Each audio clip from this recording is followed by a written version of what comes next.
Yeah, so this stare is now further dividing us again. It's being talked about as like rude or weird. Can I order? The Gen Z stare is the real thing. It's so real.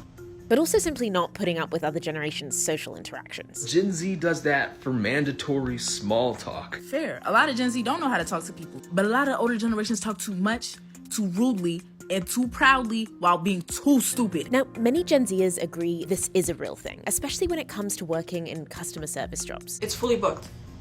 But others point out this goes beyond getting annoyed with, let's say, a boomer's rudeness. They say the stare also happens when they're on the receiving end of customer service. The Gen Z stare is the lead paint stare that customer service workers receive instead of response to anything. Example, hi, how are y'all doing today?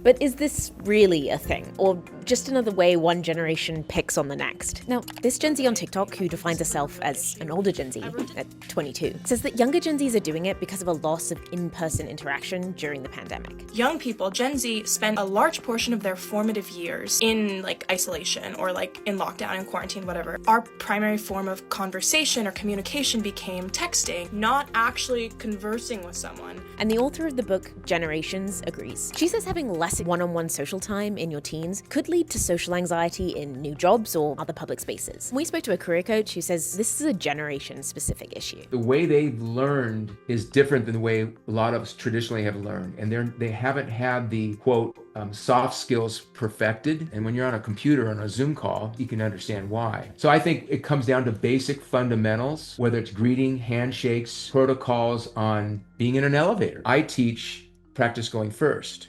Be an initiator, practice saying good morning first, good afternoon first.